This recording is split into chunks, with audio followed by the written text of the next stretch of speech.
Hare Krishna, beautiful people of the world. Welcome once again to the Sola Shraya podcast. It is a rainy yet beautiful day here in upstate New York. And in this podcast, we will be learning about our dear sweet Lord Krishna through prayer, conversation, and Shastra.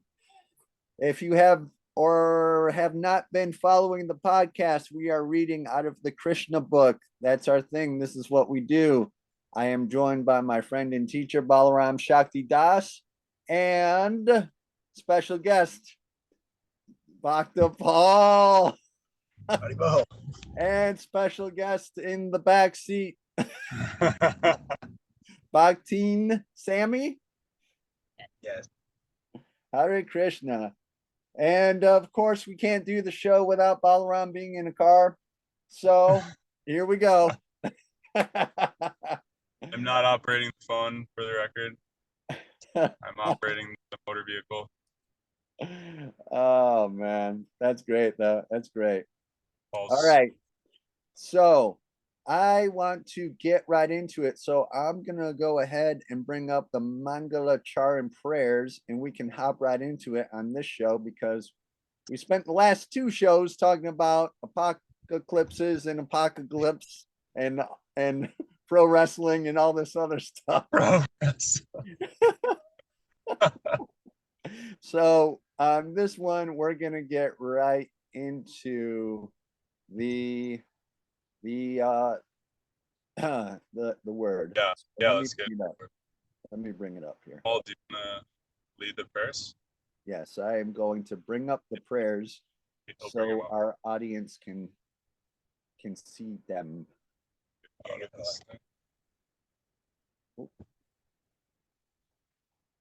Oh no. Oh. All right. Om Jnanatimirandasya Jnananjana Shalakaya Chakshurun Militam Jena Tasmai Shri Gurave Namaha Shri Chaitanya. Oh, we don't do the whole thing.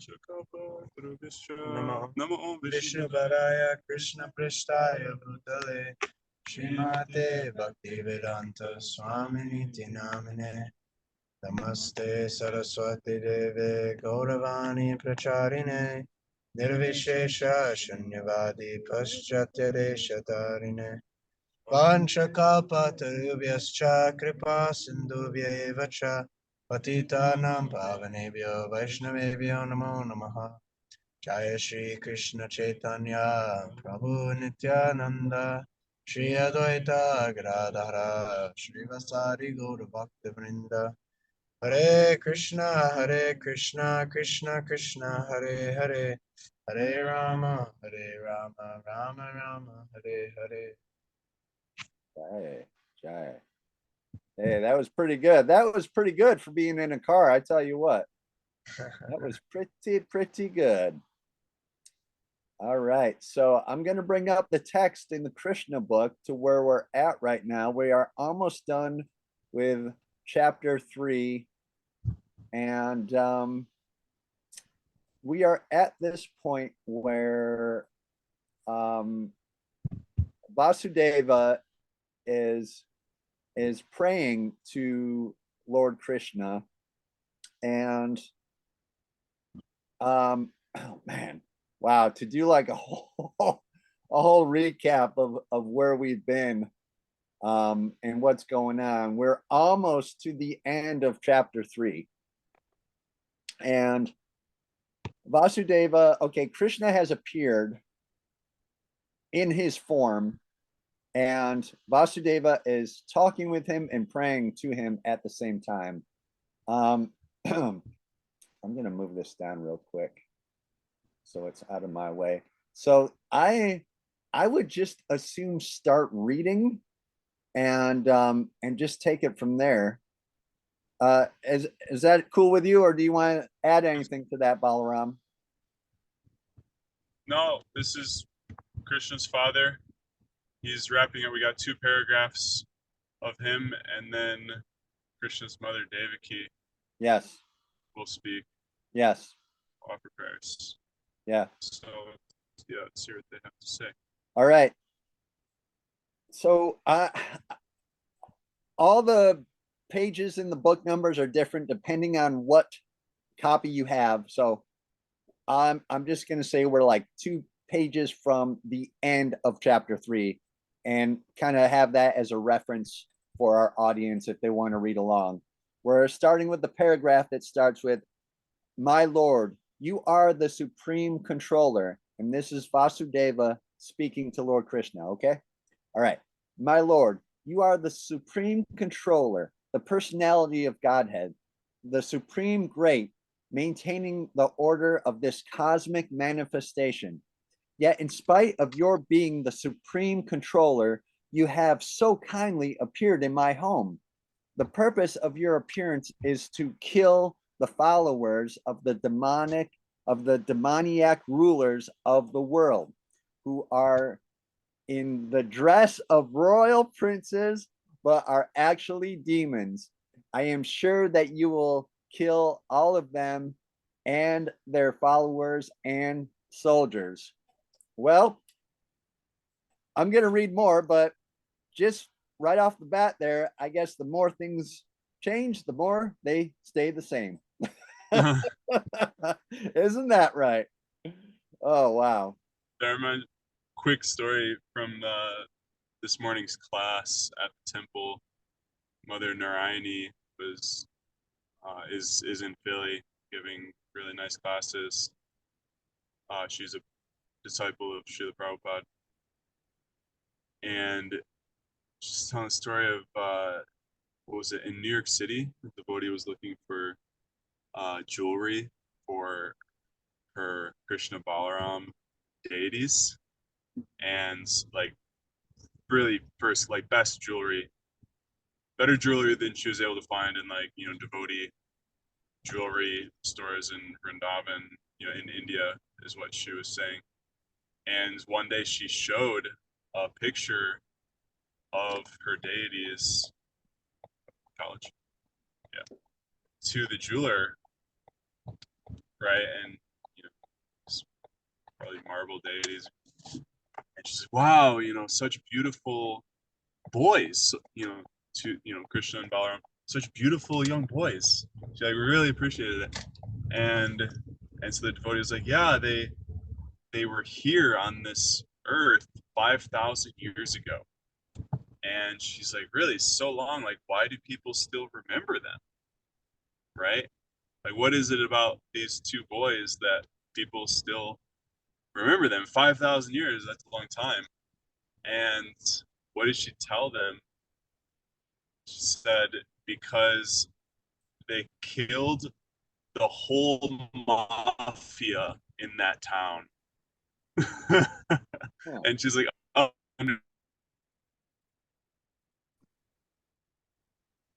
Huh. Very. she was able to appreciate, something never, the mafia is bad then. The bad is bad now. It was bad then.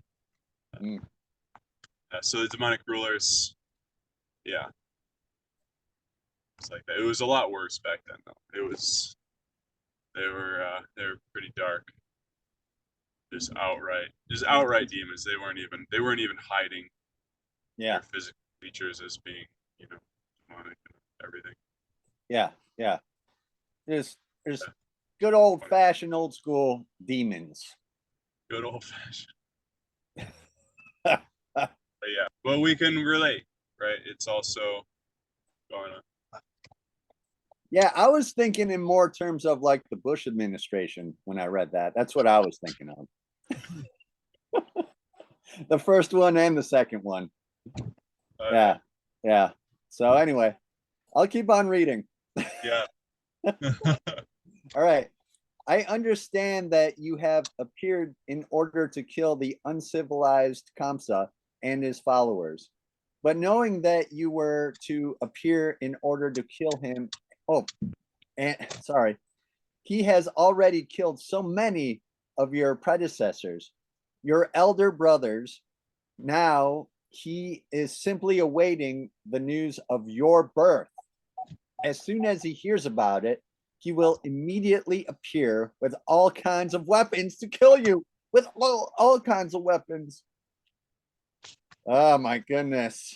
After this prayer of Vasudeva, Devaki, the mother of Krishna, offered her prayers. She was very frightened because of her brother's atrocities. Now, just to catch up, Kamsa had been killing a ton of people. And when you read the Krishna book, you're Babies. going, yes, we're talking baby. Yeah. We're talking. You're gonna, when you read the Krishna book, you become aware of how like subtle the tone is. And so it's written in a way where Yeah. there's like the craziest thing you could imagine happening, but it's written in such a way where it's just very matter of fact. So it's it's a nice point. yeah. So The subtle tone, yeah. So but it is like we have to remember, like this is like the craziest thing you could imagine. yes.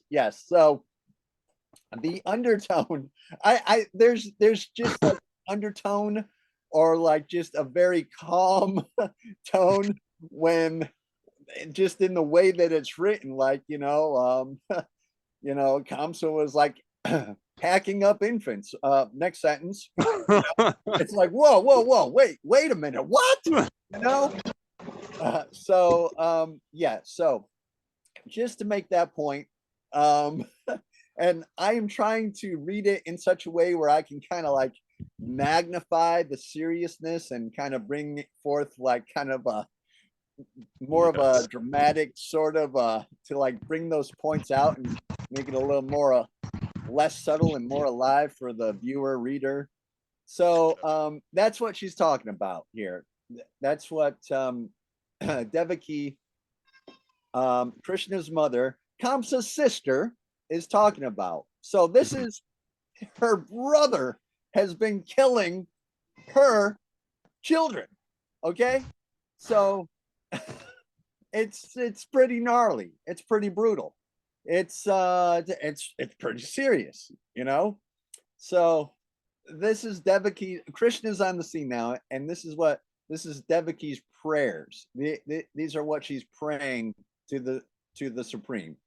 Okay, Devaki said, "My dear Lord, your eternal forms like Narayana, Lord Rama, Hirasya, Varaha, Narasimha, Vamana, Baladeva, and millions of similar incarnations emanating from Vishnu are described in the Vedic literature as original." You are original because all your forms as incarnations are outside of this material creation. Your form was existing before this cosmic manifestation was created. Your forms are eternal and all-pervading.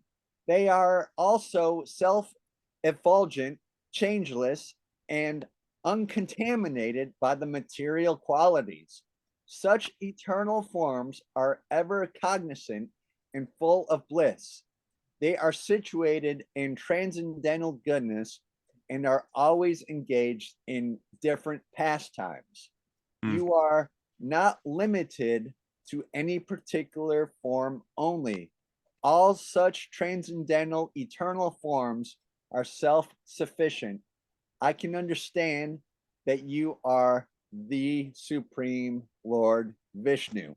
Wow. Okay, so I want to just take this real quick and say that as a Bible student, as a student of the Bible in my early years, reading this really makes me appreciate what is written in the scripture, written in the Bible. And it to me, there's really not a whole lot of difference because in the Bible it says, I am eternal. I am the beginning and the end, the Alpha and the Omega.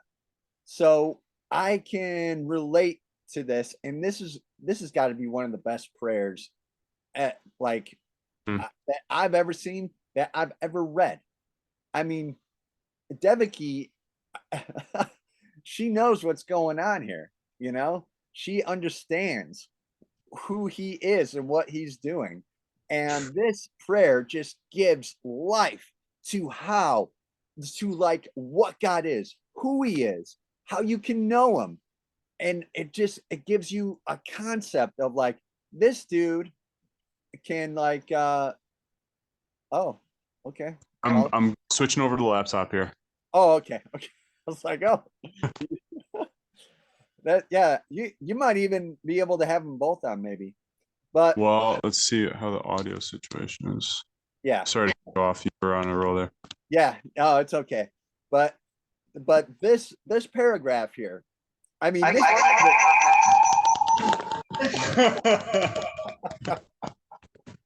here he comes. Here he comes. So I can hear myself too. So this has got to be one of the most powerful paragraphs, one of the most powerful prayers, probably like a very key point in all of the Shastras. And it just gives you a good idea of like who you're dealing with when you are dealing with Krishna. Yes. This is who you are dealing with. This is what it's all about right now. Balaram, do you want to add to what I'm saying? Yeah. I mean, I was thinking the same thing. Like, she's really laying out who the Lord is. Yeah, and it's just striking that she has such a in-depth understanding. Can you scroll up to the paragraph? Oh yeah. Yeah, sorry, I was moving on. I was getting ahead. Yeah, excited. Yeah, eternal, all-pervading, self-effulgent, changeless, uncontaminated by the material qualities. Right. So Yes. ever cognizant, full of bliss. It's like it's taking the biblical understanding, but it's going a lot deeper, actually. And where it really goes deeper is the following statement: they're situated in transcendental goodness and are always engaged in different pastimes. Yeah. And then this: you are not limited to a particular form only. All such transcendental eternal forms are self-sufficient. Yeah. Yeah. So yeah, it's the particular point of pastimes is something that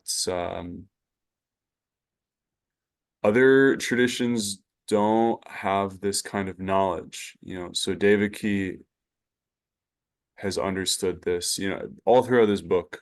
We're going to hear prayers like this, but particularly, these first few chapters, we've seen this. And so what is pastimes? What is that talking about? Right? It's the Lord's activities with his devotees, right? Yeah. That he's actually engaging with them as a person, and that is getting into a deeper level of reality of who the Lord is. Yeah, it is. It I was just gonna say real quick, Balaram, that I don't know if it was you or if it was someone else, but it might have been someone else was telling me that these phrases that keep on coming up, pastimes, there's certain like keywords that we seem that in this movement there seems to like they seem to come up over and over again. And the phrase pastimes, the pastimes of the Lord, so that, to bring that to life a little bit for the viewer and the reader, that phrase keeps on coming up because it describes how Krishna was living, or an entity was living, what they were doing, what they're doing, and what they will be doing.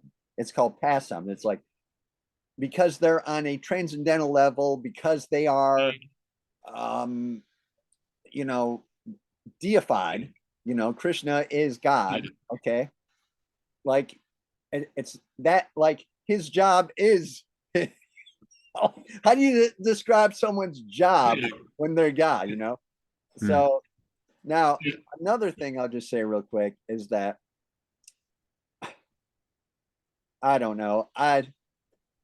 Because I think certain phrases are used because of the cultural time and place that the scriptures were being translated into English.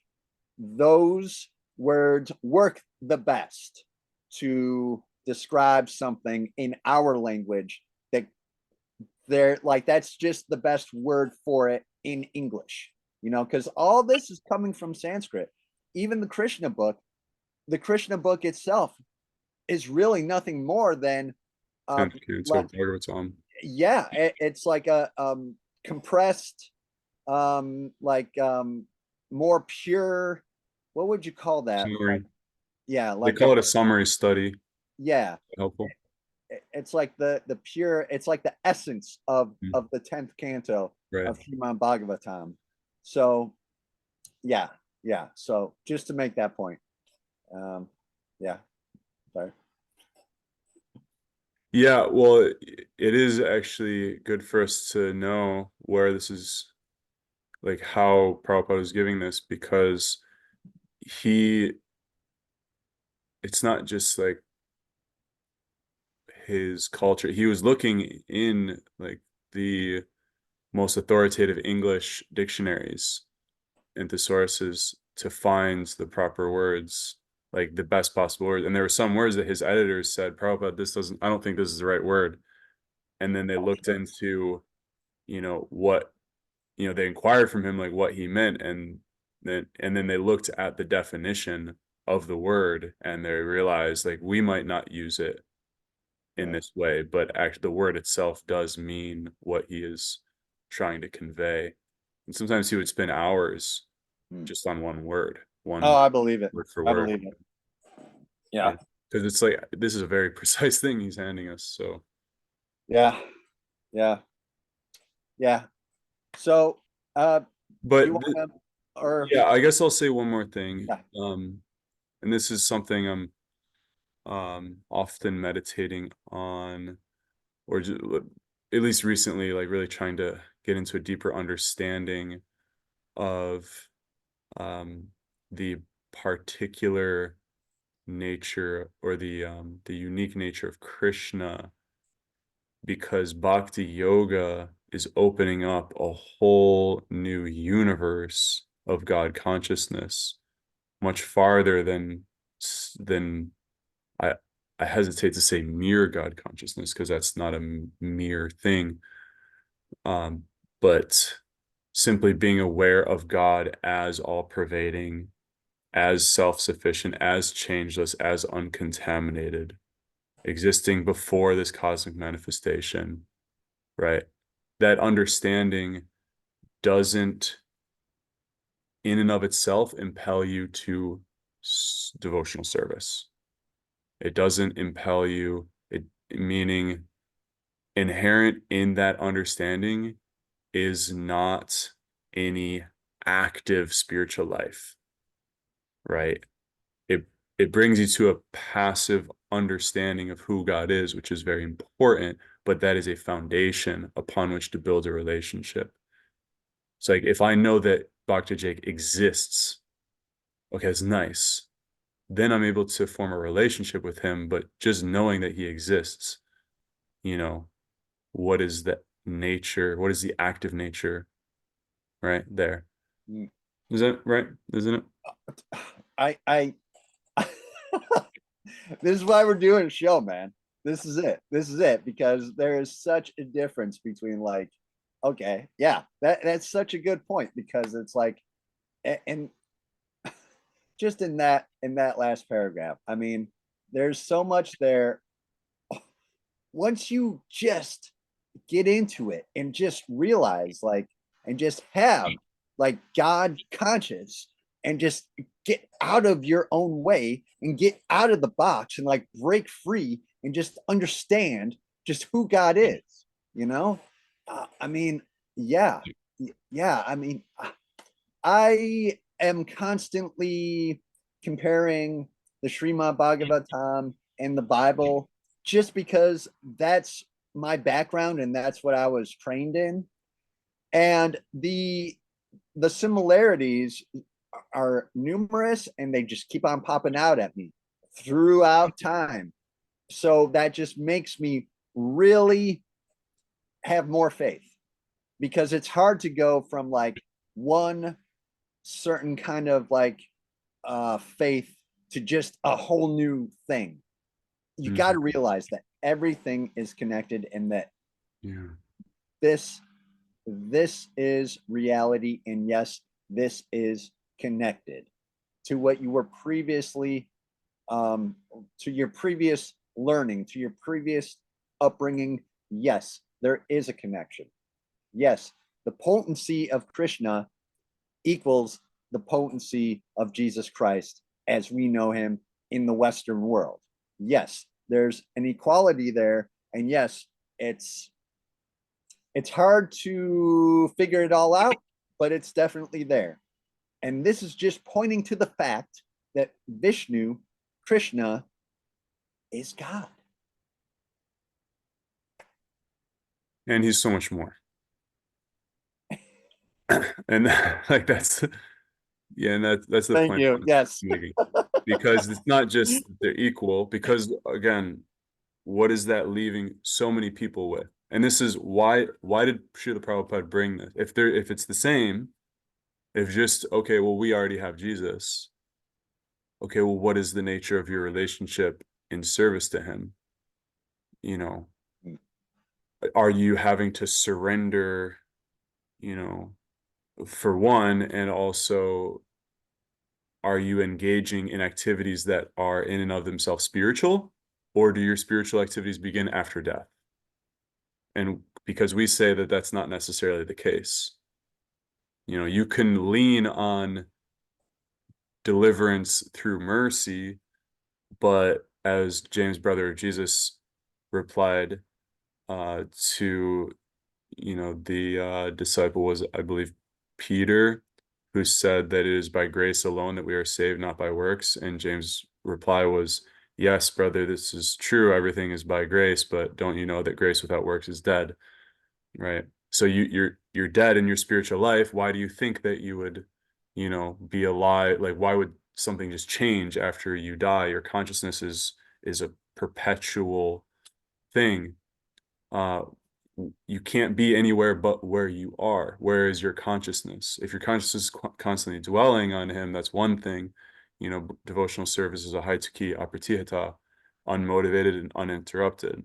Unmotivated by selfish interests, and uninterrupted, it's not like, oh, well, tomorrow I'll start, or after I die, I'll start. No, what are you doing right now? You can't be anywhere else than here. So that kind of understanding of that that it is not ahaituky apratihata, that it is motivated. I am doing material activities and I'm not yet doing spiritual, or my spiritual activities have interruption, meaning they don't start yet because I'm in a material body. We don't, and that I'm simply depending on grace. We don't believe that. I mean, it's like, it's possible.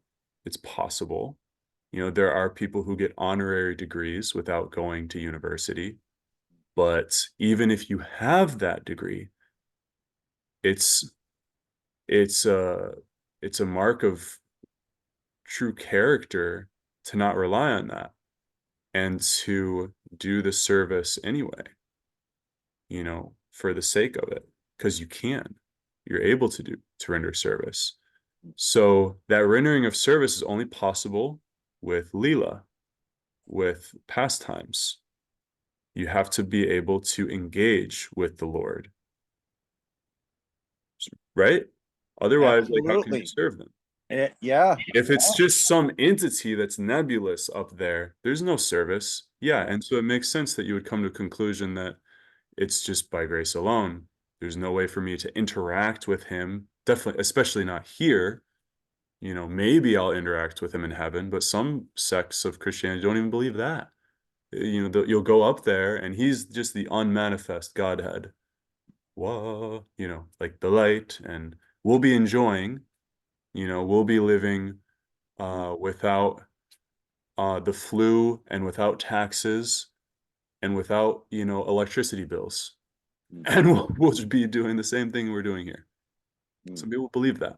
That's what, the spiritual world is, but that's not the kingdom of God, you so there's a very different, and it's again, it's a whole nother universe opens up when you receive the knowledge of spiritual kingdom of the Lord's form as Bhagavan, that has Leela, that is engaged Yeah. in these activities with his devotees, and in which you can also participate. And so, but that demands that you take to an active spiritual life. If you're not interested in that, if you're interested in just kind of sitting back and like, well, you know, who knows? Who knows what's actually, I'm just going to live my life, try to be a good person. I believe in God. He's up there. He's self-effulgent. He's changeless. So why should I interact with him at all? It's a different thing. It's like, yeah, it's the same God, but it's a very different thing. The nature of this path is very Yeah. different. Yeah. I would say not only is it's not just a whole new universe. I mean, it's a whole new dimension, a whole new world, a whole new, yes, a whole new universe, and a whole new everything else in existence times a million. Like there's literally just no limit. Like we can't, like we can't even hardly understand it. I love this book. I am beginning to love this book so much.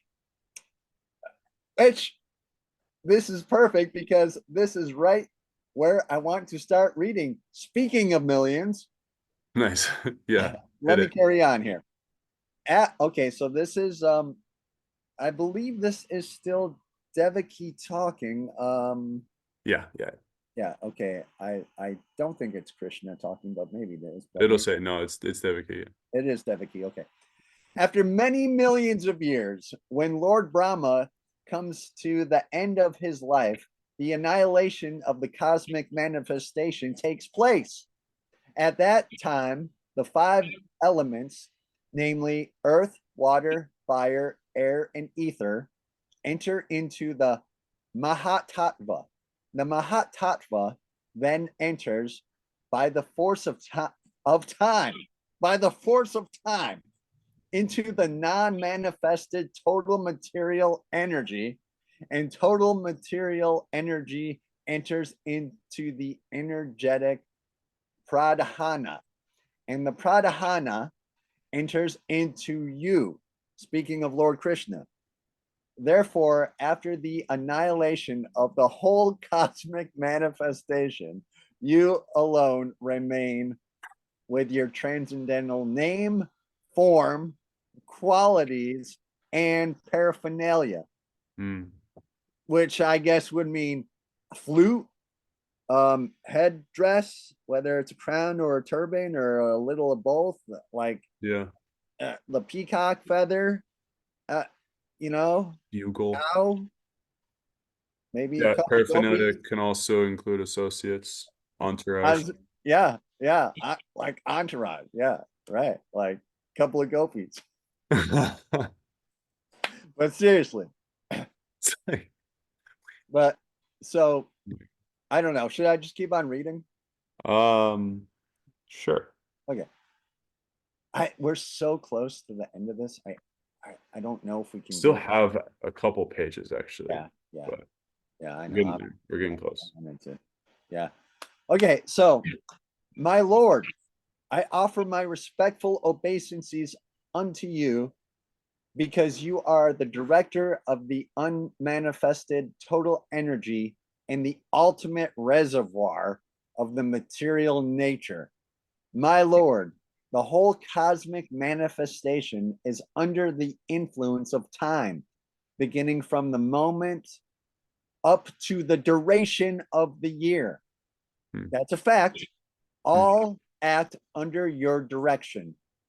You are the original director of everything and the reservoir of all potent energies. Hmm. Should I just keep on going? I mean, I'll just make a side comment. Like that's, Yeah. cause I mean, that's really something that she's saying there. No, You I know, know. she's really like stressing that Krishna, Lord, is controlling every little thing. You know, and we need to hear this because we don't think like this. We don't think that every moment is being controlled by God. It's like, okay, maybe like the clockmaker theory makes sense to me. You know, he made everything and set it all in motion, and now he's just hoping that we turn to him so we don't have to burn for eternity. That's not true. Like everything acts under his direction. So Yeah. it's like, wow, that's a deep philosophical point Yeah. that implies, you know, the implications of that are large, I would say. Yeah. Yeah.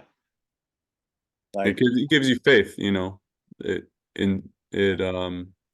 encourages you that you can um you know, take hope that everything is okay. Every like there is nothing outside of his will. yeah. Like Yeah. there's never a moment where everything is not perfect, because Yeah. that's what the mind will convince us. No, no, no, it has to be different. No, no, no, it has to be different. It's like, no, no, no. Lord is controlling everything. It's perfect. I'm the one getting in my own way. Yeah. So she's really recognizing this. She's really breaking it down like, oh, actually, yes, Yeah. I see it in you. Just seeing you, you know, I know this is a fact. Yeah. Well, Yeah. you are the original director of everything and the reservoir of all potent energies. Mm. So, eh,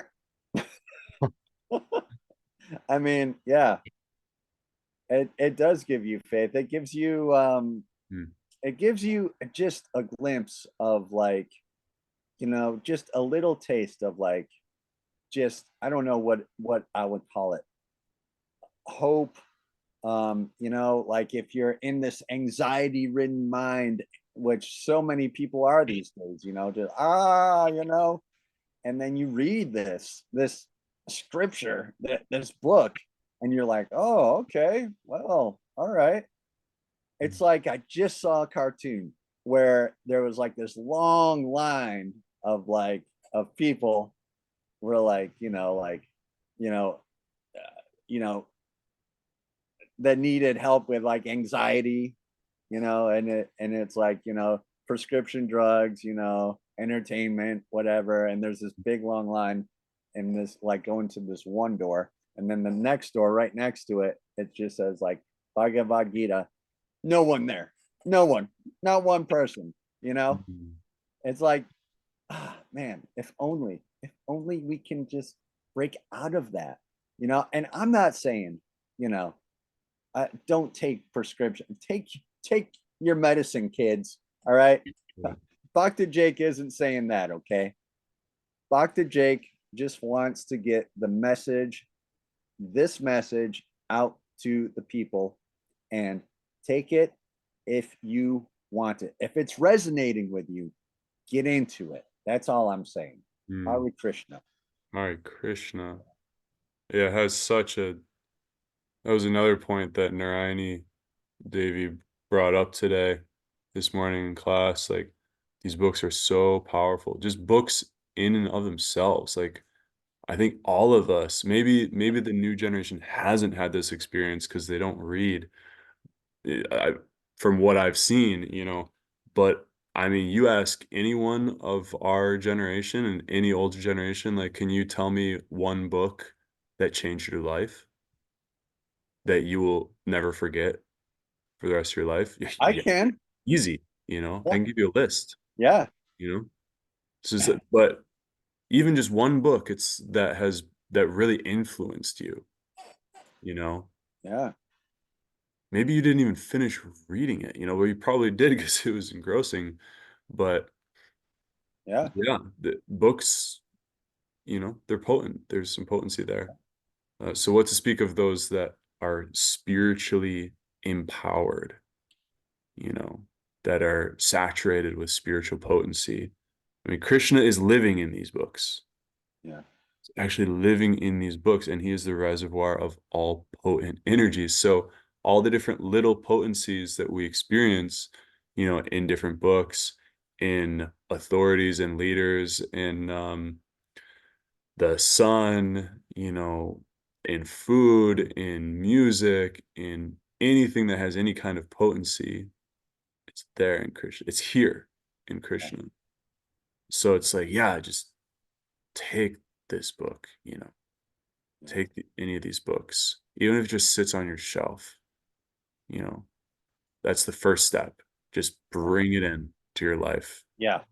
and if it resonates, just bring it on in and follow that resonance, and by contacting spiritual potency such as this, like, sincerity will develop.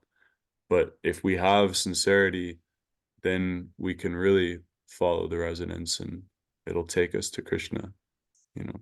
Yeah. I mean, and even if they do sit on your shelf, it's still auspicious to have them in your home on your shelf.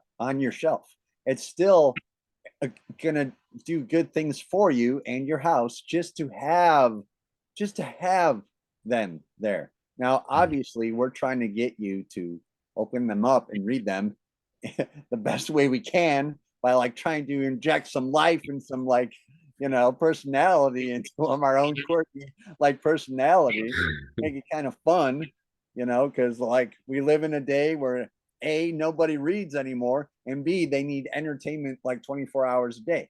I mean, it's like, Mm, uh, you know, yeah. like just to let you know, like I think I read On the Road by Jack Kerouac when I was literally 16 years old, and it changed my life. But to just think back then, when I was 16, what was that? That was like what? Like, I guess that was like, I don't want Please, let's just say it was why the don't you late date yourself? 90s. Okay. We'll just say it was the late 90s, mid to late 90s. Okay. So, um, 94. but, but to, yeah, no doubt, Sorry, goodness. mathematician whiz. So, yeah. So, but just to show you the difference from the 90s to the 2020s, which, yeah, Mm. pretty much 30 years later. Hard to Okay. believe, but yeah, All it is. right. All right. It is. So, um, but back then we read books, and there was like critical thinking going on. It was like things were, it was just such a different world, you know. And at the age of 16, I was like, I read On the Road by Jack Kerouac, and I was like, okay, this is what I'm gonna do with my life.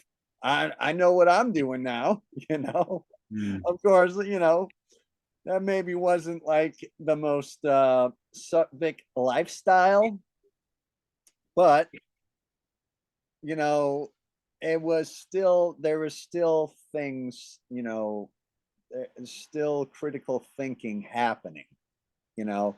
Yeah, maybe, it was like, that was kind of like the Beat Generation thing, but there was still like cultural I guess cultural phenomenon came from it, from that book in particular. Could you describe that? Because I'm not familiar at all Well, with. the Beat Generation is interesting because it was like Jack Kerouac, Allen Ginsberg, and William S. Burroughs, who I believe lived in Rochester, if not grew up in Rochester. Very strange man, William S. Burroughs. Very, very like drugged out, very, very sort of like potent in his own way, you know. But Jack Kerouac and Allen Ginsberg, and I'm going to tell you right now, a whole slew of other poets, which I cannot remember their names, but that whole cultural, I guess I would call it like a cultural blip in America.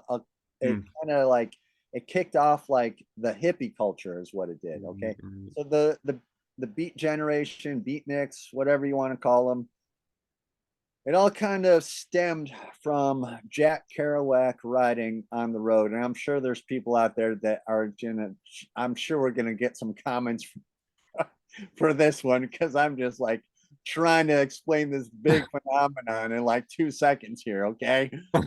So he wrote this book and it was like a bestseller, and it showed where the young America was in the 40s, like what young America, it was like the jazz age, you know. It was about like, you know, like really going out, and like it was like post World War II America, like what people were doing in that environment, and they were like going out and having fun, you know, like going out and doing that, like the most savory things, you know, obviously from our point of view now, you know, but from like the other side, there's still like this spiritual sort of thread that runs through the book because Jack Kerouac was a Buddhist, and I guess he was trying to like, he was like, it was like the concept of like going out and finding America, you know, like the spirit of the West, mystery of life sort of thing. Yes, exactly. And that was like the first time it was like ever written about. You know, he wrote the whole book in like a couple of days, like on speed pills. I don't know what it was, but he had a roll of paper and he wrote the whole book in like 2 days, like fueled by amphetamine, basically. And that's kind of what like the whole book is about. Like this, you know, like, you know, it's they were searching for something, and he found Buddha. Okay. But then his buddy Neil Cassidy, like he was part of the Merry Pranksters and a part of the LSD thing and everything. The Merry what? His Pranksters? Yeah. Oh, yeah. The Merry Pranksters. They were they were involved in the acid tests, which was that Harvard? Well, it was out in Berkeley. It was out in Berkeley where they came from. I didn't think we were going to get into this. Okay, me neither. Prepared for everything, but anyway, maybe we can revisit all this on another episode. Like add this to the list that we can like just spend endless episodes on, you know. So anyway, Allen Ginsberg, bringing it back to Krishna consciousness. Allen Ginsberg was definitely part of the Krishna conscious movement and gave it a very strong platform and a big bullhorn in the 60s. Allen Ginsberg is definitely responsible for a lot of this message getting out there, and it saved a lot of people who had just gone crazy with the LSD and were like victims of like LSD counterculture of the hippie culture. Like, you know, they were like, oh, I thought if I took LSD, I would like, you know, see God. I didn't think I would become like a permanent zombie. What am I going to do with my life? Krishna consciousness. That's what you're going to do, you know, like stop taking LSD and start learning about God, you know? So, yeah, man. It's interesting. that you say that, because I've been reflecting recently. Because I also took LSD. Luckily, I can't imagine if I lived during that time. Because I only took it a few times, but it wrecked my life. I didn't realize it. And I don't know. I don't know, but I did not function in at all the same capacity after that. I was in a trip. My life was a trip. And as far as like, yeah, having open-hearted, sober, like functioning relationships in the world, I rejected the world, so I felt justified in going into what I didn't realize was a fantasy world. I thought that was the real world, but it ends up, no, you're just spinning wheels in your head, bro. You know, it just because this world is temporary and faulty does not mean that the truth is not to be found in it. You have to go deeper into yourself in sobriety, like not illusion, right? You can't intoxicate yourself to find God. It doesn't work. Lord is to be found in the heart by one's own sincere searching for him. And they can't gain him by a pill. There's no shortcuts. Yeah. Well, obviously, I agree with that. That's why we are here now, you know. That's why you know, that's why we're here. That's one of our takeaways, I guess, Yeah. It's like, yeah. Um I don't know. We maybe could revisit the I beat would like to. generation thing and Yeah. and So and, it's a and fascinating period of yeah, history yeah. in general, let's speak, but even Uh, American history, like okay. it doesn't get talked about a lot. It's We like acid is like, oh, well, well, whatever. It's not a big deal. Just well, some we kids. we should we should do at least one episode dedicated to the beat generation because I met and spoke with Hmm. Allen Ginsberg in Really? 1997 when he came to Rochester. What? Yes, yes. I met him, talked with him. He was like the North Star to me back then. Are you kidding? Like I didn't care Yeah. about Bob Dylan. I wanted to hang out with Allen Ginsberg, man. Mm, Like either I don't know. I got a whole list of people that I've met that I like that's just changed me and like made me mm, who I am. mm. Um, but yeah, so That would maybe be yeah, it'd be yeah, cool to bring our friend on for that show. yeah. I Yeah. absolutely, absolutely. Yeah. It was kind of one of these things where he was doing a book signing, and it's like the more money you paid, the more you could hang out with him, like, and he did like a little like getaway down in Naples, like, and it was like for the time it was expensive. It was like definitely like a lot of money for like 4 hours to hang out with Allen Ginsberg. But Allen Ginsberg, it might as well be like Jackson Pollock or like, I don't know, like George Washington, Abraham Lincoln, like, Funny to you, too. Johnny Cash, like Right. how much would you pay to hang out with Johnny Cash? It's like that. So yeah, but we are almost at time. I don't know if we have time to do one more because I am right there. Is it? 4:05. Um, let's see. Maybe one more. Let's do one more. All right, if you want to do, okay, we can do. Hmm. Okay, so all conditioned souls are continually fleeing from one body to another and one planet to another. Yet they do not get free from the onslaught of birth and death. But when one of these fearful living entities comes under the shelter of your lotus feet, he can lie down without anxiety of being attacked by formidable death. This statement by Devaki is confirmed in the Bhagavad Gita by the Lord himself. There, the Lord says that even after traveling all over the universe, from Brahmaloka to Patalaloka, one cannot escape the attack of birth, death, disease, and old age.